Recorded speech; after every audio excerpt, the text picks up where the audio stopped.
नमस्कार मेरे प्यारे मित्रों, स्वागत करते हैं एक बार फिर से हम आपके अपने YouTube चैनल कवि क्लासेस में। जैसा कि आप लोग को मैंने लास्ट सेशन में आप लोग को यूपी बीएड प्रश्न परीक्षा 2022 का जो प्रीवियस पेपर था उसके पार्ट ए के बारे में हम लोगों ने डिस्कशन किया था, यानी कि जो जीके का सेक्शन है। आज जो लोग बात करेंगे वह आपका पार्ट बी, यानी कि जो आपका हिंदी सेक्शन जो आते हैं पेपर 1 में, उनके बारे में यहाँ पर डिस्कशन करेंगे। तो चलिए शुरू करते हैं आज की सेशन को। और यह सेशन आप लोग के लिए बिल्कुल एक तरह से कर सकते हैं कि 99% यहाँ पे आप लोग को मालूम चल जाएगा कि आप लोग को किस प्रकार के लेवल के क्वेश्चन आप लोगों से पूछे गए थे लास्ट ईयर, क्योंकि लास्ट ईयर जो आपका कट ऑफ है वो बहुत ही कम गया था। ठीक है, तो चलिए उम्मीद करते हैं इससे आप लोग को फ्रूटफुल ही आप लोग का यह सेशन होगा। तो हमारा क्वेश्चन नंबर 1 जो आपका पिछले साल पूछा गया था वह यह है कि आपका यहाँ पे देखिए ध्यान से, ध्वनि के लिखित रूप को क्या कहते हैं। चार ऑप्शन दिए गए यहाँ पर कि ध्वनि के लिखित रूप को क्या कहते हैं, वर्ण, शब्द, वाक्य या फिर आपका अर्थ। तो देखिए बाबू, यहाँ पर ध्वनि के जो लिखित रूप होता है उसे हम लोग वर्ण के नाम से जानते हैं। ठीक है, किसके नाम से? वर्ण के नाम से जानते हैं। और किसी भी भाषा के वर्णों के जो समूह होता है उसे हम लोग वर्णमाला कहते हैं। समझ गए? चलिए अब आते हैं प्रश्न नंबर हम लोग 52 पे, क्योंकि आप लोगों को पता है कि 1 से लेकर 50 तक जीके का प्रश्न पूछा जाता है और 51 से लेकर 100 तक जो आपका पूछा जाता है वो आपका रहता है हिंदी। तो प्रश्न नंबर 52 दिया है कि दयालु शब्द क्या है? संज्ञा है, विशेषण है, क्रिया है या फिर आपका क्रिया विशेषण है। तो 52 में अगर हम देखते हैं तो यहाँ पर आपका बी सही होगा, यानी आपका विशेषण यहाँ पर सही है। ठीक है, देखिए ये प्रश्न जो है आप लोग के लिए बहुत बेनिफिशियल हो, क्योंकि आप लोग को अंदाजा भी लगेगा कि किस टॉपिक से कैसे प्रश्न आप लोगों से पूछे जा रहे हैं। जैसे 53वां जो क्वेश्चन पूछा गया वो सघोष नहीं है। ये सभी जो क्वेश्चन आप लोग देख रहे हैं 53 क्वेश्चन, ये आपका वर्णमाला से संबंधित है। अब वर्णमाला में आपका घोष सघोष व्यंजन होते हैं। ठीक है, तो इसमें सघोष नहीं है, यानी कि जब जहां भी नहीं शब्द लगा हो वहां पे समझ लीजिए कि उसका जस्ट अपोजिट पूछा है, यानी कि सघोष नहीं, अर्थात आपसे घोष के बारे में पूछ रहा है। तो 53 का जो सही आंसर होगा वह आपका क्या हो जाएगा? ए सही होगा। क्या हो जाएगा? ए।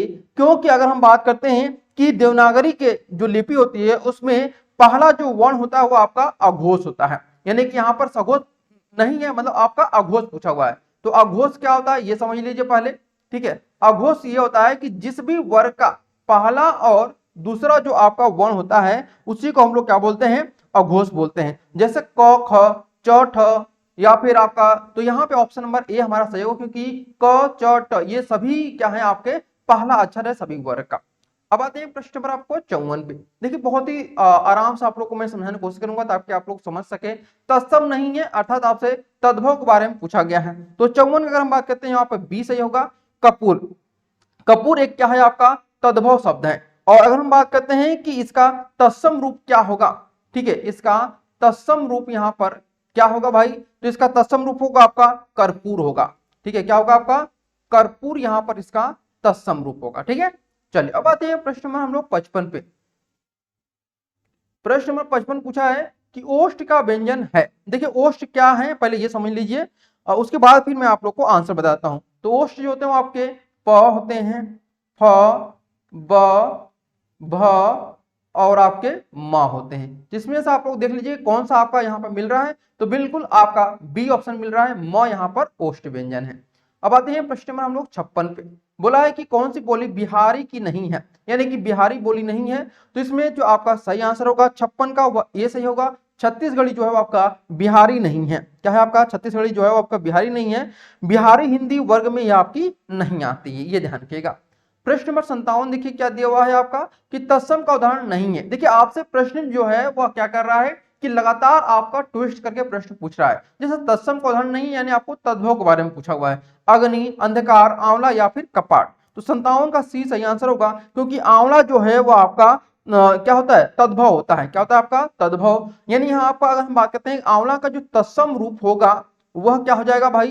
तो यहाँ पर आंवला का जो तत्सम रूप होगा वह आमलक होगा। ठीक है, क्या होगा? आमलक यहाँ पर तत्सम रूप होगा। चलिए अब आते हैं प्रश्न नंबर 58 पे। 58 दिया है कि हिंदी का पाणिनि किसे कहते हैं। यह प्रश्न बहुत ही सारा ही मतलब उस बार जो पेपर हुआ था 2022 में बहुत ज्यादा चर्चा का विषय हुआ था, क्योंकि बहुत सारे लोग यहाँ पर कामता प्रसाद गुरु को यहाँ पर सही आंसर मान रहे थे। लेकिन हिंदी का जो पाणिनि है यह आपका किशोरीदास वाजपेयी जी सही आंसर होगा 58 का। ठीक है, और ये ध्यान रखिएगा कि जो आपका यह प्रश्न है ये आपका जीके में भी पूछा गया था। तो ऐसा नहीं है केवल आपका हिंदी में ही एक प्रश्न आएगा। उसी साल यानी कि 2022 में ही 5 से 6 क्वेश्चन ऐसे थे जो कि आपके हिंदी और जीके दोनों ही सेक्शन में आप लोग के पूछे गए थे। ठीक है, तो हिंदी का पाणिनि किसे कहते हैं, तो किशोरीदास वाजपेयी को कहते हैं।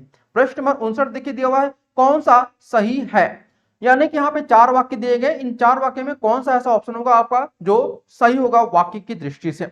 तो ऑप्शन नंबर हमारा ए सही होगा, क्योंकि यहाँ पर हाथी पानी पीता, अर्थात यहाँ पर हाथी क्या है भाई, तो ये आपका पुल्लिंग है। ठीक है, अगर यहाँ पे हाथी पानी पीती, ये आपका सही नहीं होगा, क्योंकि हाथी जो है आपका पुल्लिंग होता है। पुल्लिंग हाथी का जो स्त्रीलिंग होता है वो आपका हथिनी होता है। ठीक है, चलिए अब आते हैं प्रश्न नंबर आपका 60 पे।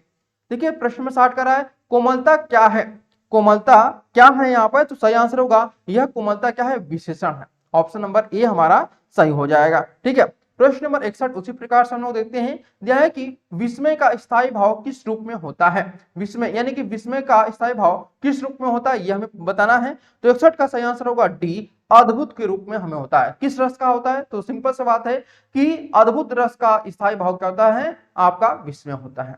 प्रश्न नंबर 62 देखिएगा, देखिए पर्यायवाची बहुत ज्यादा यहाँ पे पूछा गया था लास्ट ईयर, पर्यायवाची और आपका यहाँ पर तद्भव और तत्सम। तो 62 में हम देखते हैं कि पतंग का पर्यायवाची नहीं है। ठीक है, फिर से आपका नहीं पूछा गया है। तो देखिए 4 ऑप्शन दिए गए, सूर्य, पक्षी, किरणा या फिर सेना। तो 62 का जो सही आंसर होगा आपका वह डी सही होगा, क्योंकि अगर हम बात करते हैं कि सूर्य, पक्षी, किरणा ये सभी के सभी पतंग के पर्यायवाची हैं। ठीक है, और सेना जो है आपका नहीं है। अब आते हैं प्रश्न में हम लोग 63 पे, दिया है कि निम्न में कौन सा असंगत है। असंगत यहाँ पे आपको बताना है। तो 63 में हम यहाँ पे देखेंगे तो हमारा ऑप्शन नंबर डी जो होगा आपका सही होगा। क्यों होगा भाई, क्योंकि यहाँ पर ग्रह और उपग्रह के बारे में पूछा गया है आपसे, ग्रह और उपग्रह के बारे में आपसे पूछा गया है।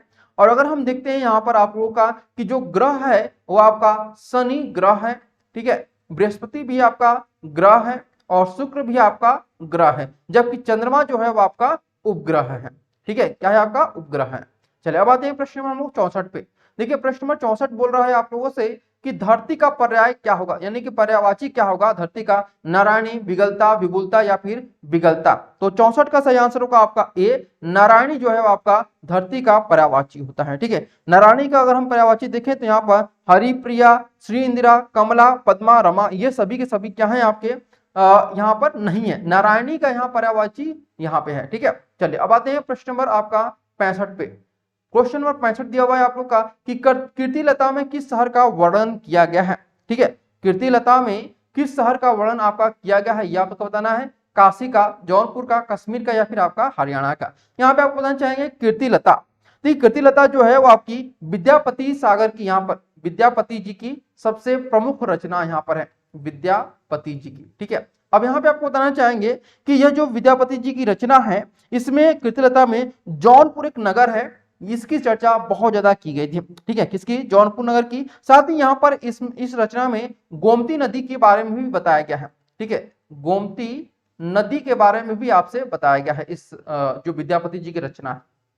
अब आते हैं प्रश्न नंबर आपका 66, दिया है कि पूरब और दक्षिण के बीच का जो कोण होता है उसे क्या कहते हैं। ये आप लोग जरूर याद रखिएगा कि पूरब और दक्षिण के बीच का कोण क्या कहते हैं, दक्षिण और पश्चिम के बीच का कोण क्या कहते हैं। ये चीजें बहुत इंपॉर्टेंट है। आग्नेय, ईशान, वायव्य या फिर नैऋत्य। तो सही आंसर होगा 66 का ए, आग्नेय इसे हम लोग कहते हैं। ठीक है, प्रश्न नंबर आपका 67 देखिए क्या दिया हुआ यहाँ पर कि चरण कमल बंदो हरिराय इस काव्य में कौन सा अलंकार है। तो 67 का यहाँ पर बी सही आंसर होगा, रूपक अलंकार है आपका। ठीक है, क्या है आपका, रूपक अलंकार। अब आते हैं प्रश्न नंबर 68 पे, दिया है कि स्त्रीलिंग नहीं है, स्त्रीलिंग आपका नहीं है, कान, हड़ताल, माधुरी या उपरोक्त में से कोई नहीं। तो 68 का यहाँ पर ए सही आंसर होगा आपका कि कान जो है वो आपका स्त्रीलिंग नहीं है। ठीक है, कान क्या है आपका, पुल्लिंग है यहाँ पर। अब आते हैं प्रश्न नंबर हम लोग 69 पे, दिया है कि आपका प्रत्युपकार का संधि विच्छेद क्या होगा। तो प्रत्युपकार अगर हम देखते हैं कि संधि विच्छेद हमारा क्या हो जाएगा भाई, तो इसके बहुत सारे होते हैं, जैसे प्रति प्लस उपकार, तो ये हमारा ऑप्शन सही होगा, प्रत्युपकार। ठीक है, अब आते हैं प्रश्न नंबर 70 पे। देखिए 70 क्या दिया हुआ है आप लोगों का कि जल का पर्यायवाची नहीं है। देखिए पुनः आपका पर्यायवाची से प्रश्न पूछा गया है, लेकिन थोड़ा सा ट्विस्ट किया है कि यह पर्यायवाची नहीं है, आपसे पूछा गया है। आप, वन, सलील और आप, ये सभी अगर हम देखते हैं कि 70 में आपका केवल वन जो है वो आपका जल का पर्यायवाची नहीं होता है, बल्कि आपू, सलील, आप ये सभी के सभी जल के पर्यायवाची हैं। अगर यहीं पर हम बात करते हैं कि वन का पर्यायवाची क्या होगा भाई, तो इससे भी आप लोग जान लीजिए, क्योंकि ये अगर ऑप्शन दिया हुआ है तो इसके बारे में आप लोग को जानना जरूरी है। वन का जो है आपका कानन, ठीक है। कानन भी होता है आपका वन का पर्यायवाची, साथ ही आपका बीहड़ होता है, ठीक है, क्या होता है, बीहड़। इसके अलावा आपका विटप भी होता है, ठीक है। तो ये चीजें ध्यान रखिएगा कि जिसका ऑप्शन न ही आपका, जो ऑप्शन आपका सही लग रहा है उससे संबंधित चीजें भी आप लोग जरूर ध्यान रखिए। प्रश्न मैंने कहता दिया है कि बिहारी हिंदी की बोली नहीं है, ठीक है, बिहारी हिंदी की बोली नहीं है, भोजपुरी, मगही, मैथिली या फिर छत्तीसगढ़ी। तो 71 का ये देखिए प्रश्न नंबर आपका 71 जो है फिर से दोबारा ये पूछा गया था लास्ट ईयर। तो कई बार स्टूडेंट जो थे वह क्या थे कि पहले क्वेश्चन जो आप उन्होंने आंसर दिया था दूसरे क्वेश्चन उन्होंने आंसर अलग दिया था, इस तरह से उनके नंबर भी कट गए थे, जिसकी वजह से जो कट ऑफ है वह फिर भी मैं आप लोगों को दोबारा कहूंगा कि कट ऑफ आप लोग का लास्ट ईयर बहुत कम गया था। तो आप लोग अपने केवल सीट सिक्योर करने के लिए जितना हो सके सही क्वेश्चन को करने की कोशिश करिएगा 2023 में। तो 71 अगर हम बात करते हैं यहाँ पे डी सही आंसर होगा, छत्तीसगढ़ी जो है आपका बिहारी हिंदी की बोली नहीं है। प्रश्न नंबर 72 देखिए दिया हुआ पिताजी को नमस्कार में कौन सा कारक है। तो पिताजी को नमस्कार यानी कि संप्रदान कारक यहाँ पे सही आंसर होगा। इसमें बहुत सारे स्टूडेंट यहाँ पे करण लगाए थे, कर्ता ने कर्म को, यहाँ पे सभी स्टूडेंट कर्म को लगाए थे लेकिन यहाँ पर कर्म नहीं होगा बल्कि संप्रदान होगा, ठीक है। चलिए प्रश्न नंबर 73 को देखिएगा, दिया हुआ है कि सिफारिश का समानार्थी शब्द बताइए। सिफारिश का समानार्थी शब्द बताइए, अभिशंसा, अभिशंसा, प्रशंसा, असंसा या फिर कोई नहीं। तो 73 का जो सही आंसर होगा वह डी सही होगा, कोई भी आपका आंसर यहाँ पर सही नहीं है। अगर हम बात करते हैं सिफारिश का जो सही आंसर होगा वह आपका अनुशंसा होता है, ठीक है। सिफारिश का जो आपका पर्यायवाची होता है वह आपका अनुशंसा होता है, ये आप लोग ध्यान रखिएगा, ठीक है। इसके अलावा होता है आपका अनुरोध करना भी होता है, अनुरोध करना, ये भी इसका समानार्थी होता है। अब आते हैं प्रश्न नंबर आपका 74 पे। देखिए प्रश्न नंबर 74 बोला है कि निम्न में तद्भव नहीं है, आग, अंधकार, आंवला या फिर कपाट। पुनः देखिए ये प्रश्न आप लोगों को दोहराया, बहुत सारे ऐसे प्रश्न थे जो लास्ट से दोहराए गए थे, जिसको खुद जो परीक्षा नियामक अधिकारी थे यूपी बीएड के जो लास्ट ईयर कराए थे रोहिलखंड यूनिवर्सिटी के, उन्होंने खुद माना था कि बहुत सारे क्वेश्चन जो रिपीट किए गए थे वह गलती से हो चुके थे। तो ये आप भी ध्यान रखिएगा कि आप लोग के बहुत सारे जो क्वेश्चन है वह रिपीट होते हैं, तो बहुत सारे क्वेश्चन का आंसर आप लोग बहुत सोच समझ के दीजिएगा इस बार, ठीक है। प्रश्न नंबर 74 में हम देखते हैं तो आपका सही आंसर क्या जो है, अंधकार शब्द का जो शब्द होगा वह आपका अंधेरा होता है, यानी कि बी हमारा सही होगा। अंधकार का क्या हो जाएगा यहाँ पर, अगर हम बात करते हैं तद्भव शब्द वह अंधेरा होता है, ठीक है, क्या होता है आपका अंधेरा। तो ये चीजें थोड़ी छोटी छोटी चीजें होती हैं लेकिन इससे आप लोग को ध्यान रखना होगा। प्रश्न नंबर 75 देखिए, मुहावरे का अर्थ नहीं है आंख लगना मतलब सो जाना, आंख लगना का मतलब होता है सो जाना। दांते काटे रोटी मतलब होता है गहरी, गहर, जैसे कहते हैं ना कि राम और श्याम में दांते काटे दोस्ती है, यानी कि उनमें गहरी दोस्ती है। आंख खुलना यानी जग जाना, आंख चुराना यानी प्रेम करना, ये आपका गलत है क्योंकि इसका सही अर्थ नहीं हो। तो ऑप्शन नंबर हमारा डी सही होगा। आंख चुराना का जो अर्थ होता है वह क्या होता है कि नजर बचाना, ठीक है, क्या होता है आपका नजर बचाना, इसका सही अर्थ होता है, ठीक है, बचाना। चलिए अब आते हैं प्रश्न नंबर हम लोग 76 पे। जो कम बोलता है उसे हम लोग क्या बोलते हैं, जो कम बोलता हो उसे हम लोग सिंपल सी भाषा में मितभाषी बोलते हैं। क्या बोलते हैं, मितभाषी या फिर अल्पभाषी, ठीक है, अल्पभाषी रहे या फिर मितभाषी रहे तो भी आपका वही आंसर होगा, ठीक है, मितभाषी या फिर आपका अल्पभाषी। अब आते हैं प्रश्न नंबर 77 पे। देखिए 77 दिया हुआ है, मरने की इच्छा के लिए एक शब्द क्या होगा, तो सिंपल सी बात है, मरने की इच्छा के लिए हम लोग मुर्मूसा का यूज करते हैं यानी प्रयोग करते हैं। प्रश्न 78 कर रहा है कि पर्वत के ऊपर की समतल भूमि वाक्य के लिए एक शब्द बताना, एक शब्द यहाँ पे बताना है। देखिए पर्वत के ऊपर की जो समतल भूमि होती है उसे हम लोग आदित्यिका बोलते हैं, ठीक है, क्या बोलते हैं, आदित्यिका। प्रश्न नंबर 79 देखिए दिया हुआ है आपका, अभिशाप शब्द का विलोम क्या होगा। तो अभिशाप शब्द का जो विलोम होगा वो आपका वरदान होगा, क्योंकि अगर हम बात करते हैं कि वरदान का मतलब ही होता है आपका वचन होता है, ठीक है, क्या होता है आपका वचन होता है, ठीक है, इसलिए हम लोग अभिशाप का वरदान करेंगे। अब आते हैं प्रश्न नंबर 80 दिया है कि तपोवन का संधि विच्छेद क्या हो जाएगा। तो देखिए तपोवन का अगर हम बात करते हैं कि जो संधि विच्छेद होगा वह सिंपल से हमारा आंसर होगा ए, यानी कि तपह +1। और यह जो अगर हम बात करते हैं कि यह कौन सी संधि आपकी है, तो यह आपकी विसर्ग संधि है, ठीक है, क्योंकि संधि के 3 प्रकार होते हैं, एक स्वर संधि, दूसरा विसर्ग व्यंजन संधि, तीसरा आपका विसर्ग संधि। तो यह आपका विसर्ग संधि के अंतर्गत आपका आएगा। प्रश्न नंबर 81, कबीर के संदर्भ में इनमें से कौन सा कथन जो है आपका असंगत है। कबीर रहस्यवादी कवि थे, ये बिल्कुल सही है। काव्य रचना कबीर की मुख्य लक्ष्य था, ये आपका गलत है। तो यही आपका आंसर क्या हो जाएगा, वह सही आंसर हो जाएगा, क्योंकि अगर हम बात करते हैं कि काव्य रचना कबीर का मुख्य लक्ष्य नहीं था, बल्कि जो कबीर दास जी थे उनका मुख्य जो लक्ष्य था वो आपका क्या था उनका, तो वह आपका भक्ति था, ठीक है, क्या था आपका भक्ति। तो इसलिए ऑप्शन नंबर बी हमारा सही होगा। अब आते हैं प्रश्न में हम लोग 82 पे। दिया है कि आच्छादन का सही संधि विच्छेद क्या हो जाएगा। तो आच्छादन का जो संधि विच्छेद होगा वो होगा आपका आछ, ठीक है, आछ प्लस यहां पर आ प्लस छादन, ऑप्शन नंबर ए हमारा सही होगा। अब आते हैं प्रश्न नंबर 83 पे। बसंती हवा कविता के कवि नामक नाम क्या है। बसंती हवा जो कविता है इसके कवि का नाम आपको बताना है। कबीरदास, उदय प्रकाश, केदारनाथ अग्रवाल, अशोक चक्रधर। तो 83 का जो सही आंसर होगा वो हो जाएगा आपका option number C, Kedarnath Agarwal यहाँ पर सही आंसर होगा।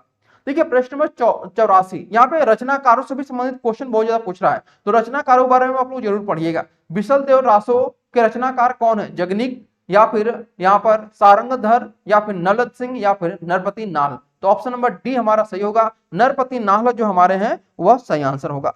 उसी प्रकार से हम लोग आते हैं प्रश्न नंबर 85। उत्साह का स्थायी भाव से किस रस की निष्पत्ति होती है। रस से भी संबंधित प्रश्न आप लोगों से पूछा जा रहा है, तो 85 का सही आंसर होगा आपका डी, वीर रस यहाँ पर सही आंसर होगा।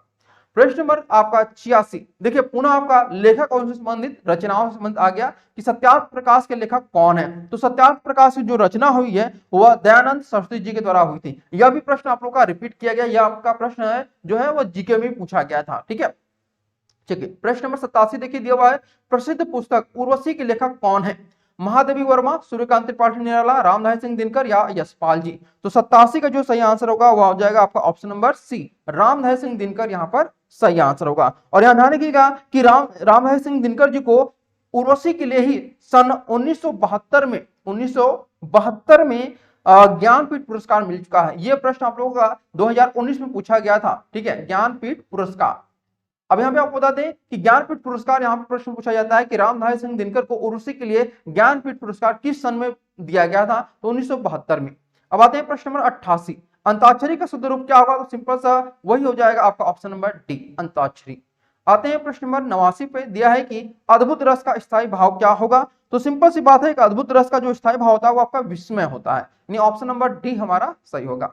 प्रश्न नंबर 90, यह भी प्रश्न आप लोग देखेंगे कि रिपीट किया गया है। बौद्ध धर्म में त्रिरत्न का क्या अर्थ होता है। त्रिपिटक, बौद्ध धर्म, बुद्ध धम्म या संघ। तो ये ऑप्शन नंबर बी हमारा सही आंसर होगा। इसे हम लोगों ने एक्सप्लेन किया हुआ है आप लोगों का जो जीके का सेक्शन था, ठीक है। प्रश्न नंबर 91 में आते हैं, अष्टछाप के कवियों में सम्मिलित नहीं है, ठीक है। अष्टछाप के पहले कवि आप लोग जान लीजिए कौन कौन थे, उसके बाद आप लोग ध्यान रखिएगा। देखिए अष्टछाप के जो कवि थे उनके पहले जान लीजिए अष्टछाप की जो स्थापना है वह किसके द्वारा की गई थी। तो अष्टछाप जो है वह महाप्रभु वल्लभाचार्य, ठीक है, वल्लभाचार्य,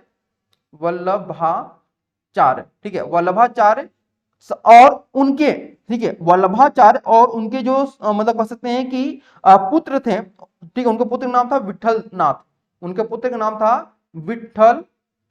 विठल नाथ। इनके द्वारा अष्टछाप की रचना की गई थी, ठीक है। तो यहां बता दें कि अष्टछाप जो कवि थे इनमें 4 ऐसे कवि थे जो कि विठल नाथ के थे और 4 कवि जो थे वो आपके वल्लभाचार्य के थे। तो पहले हम वल्लभाचार्य की बात कर लेते हैं कि वल्लभाचार्य के जो आपके शिष्य थे उनमें इस प्रकार समझिएगा, सूरदास, कुंभन दास, सूरदास, परमानंद दास, कृष्णदास, ये 4 थे। वही अगर हम बात करते हैं कि विठल नाथ में 4 जो थे वो आपके गोविंद स्वामी, नंददास, चित्त स्वामी और चतुर्भुज दास। तो ऑप्शन नंबर डी हमारा सही होगा, यानी कि सुंदर दास किसी भी न वल्लभाचार्य के शिष्य थे न ही विठलनाथ के शिष्य थे। तो ऑप्शन नंबर डी हमारा सही हो जाएगा, ठीक है। प्रश्न नंबर 92 आते हैं कि वध्यागमन का संधि विच्छेद करिए। तो वध्यागमन का जो संधि विच्छेद होगा वो आपका वधु प्लस आगमन हो जाएगा, ठीक है, वधु प्लस आगमन। अब आते हैं प्रश्न नंबर 93, दिया है कि आंख का तत्सम शब्द क्या होगा। ये हमने अपने से आप लोगों को लिखा हुआ है कि ताकि बहुत सारा प्रॉब्लम ना हो। आंख का तत्सम शब्द क्या होगा। तो देखिए आंख का जो तत्सम शब्द होता है वो होता है आपका अच्छी, ऑप्शन नंबर बी हमारा सही होगा, ठीक है। उसी प्रकार से देखते हैं हम लोग प्रश्न नंबर 94, दिया हुआ है आप लोग का कि ध्वनि के समूह को क्या कहते हैं। जो ध्वनि का समूह होता है उसे हम लोग क्या बोलते हैं, वर्णमाला बोलते हैं, ठीक है। क्या बोलते हैं, वर्णमाला। ध्वनि यानी कि वर्ण से संबंध जो आपका कहते हैं कि माला होते हैं उन्हें हम लोग क्या बोलते हैं, वर्णमाला। अब आते हैं प्रश्न नंबर 95, दिया है कि नागमती किस महाकाव्य की नायिका है। तो नागमती किस महाकाव्य की नायिका है भाई। तो यह जो नायिका है वह हमारे किसकी है, पद्मावत की है। तो ऑप्शन नंबर सी हमारा यहाँ पर सही होगा। अब आते हैं प्रश्न नंबर 96, दिया हुआ है कि अल्पाहारी शब्द के लिए उचित वाक्यांश छांटिए। जो कंदमूल खाता हो, जो फल खाता हो, जो कम खाता हो, जो पकवान खाता हो। तो ऑप्शन नंबर सी, जो कम खाता हो उसे हम लोग अल्पाहारी बोलते हैं। प्रश्न नंबर 57 में देखिए दिया है, देवनागरी लिपि का प्राचीन रूप क्या है? तो सिंपल से हम लोग कह सकते हैं देवनागरी लिपि का जो प्राचीन रूप है वो आपका ब्राह्मी है। 58 में देखिए दिया हुआ है कि हिंदी दिवस कब मनाया जाता है? तो हिंदी दिवस जो आपका मनाया जाता है 14 सितंबर को प्रति वर्ष आपका मनाया जाता है। राष्ट्रीय हिंदी दिवस की यहाँ बात की जा रही है तो 14 सितंबर आपका यहाँ पर सही आंसर होगा, ठीक है, क्योंकि 14 सितंबर 1949 को संविधान सभा ने यह निर्णय लिया था कि हिंदी केंद्र की आधिकारिक भाषा होगी, ठीक है। प्रश्न नंबर 99, अब आते हैं कि झूठ बोलने वाले के लिए शब्द बताइए। तो झूठ बोलने वाले के लिए मिथ्यावादी या शब्द आपका सही होगा। अब आते हैं प्रश्न नंबर 100 पे दिया है, प्रकंपित व्यंजन कौन सा है? प्रकंपित व्यंजन जो अगर बात करते हैं तो यहाँ पर आपका र प्रकंपित व्यंजन के अंतर्गत आता है। तो आज हम लोगों ने कुल 100 प्रश्नों को यानी कंप्लीट कर लिया जो 2000 आप लोग का 22 में पूछा गया था।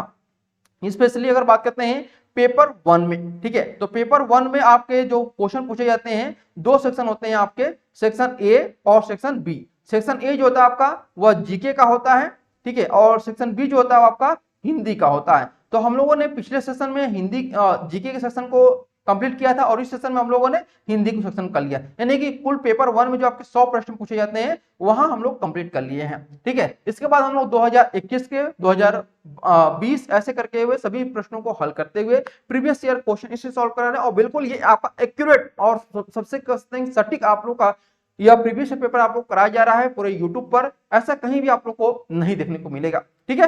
तो ओके एवरीवन, अगर ये वीडियो अच्छा लगा हो, इस प्रीवियस पेपर में आप लोग को क्वेश्चन जेन्युइन लगा हो तो जरूर इसको लाइक शेयर सब्सक्राइब करना ना भूलिएगा। Thank you so much for watching this video.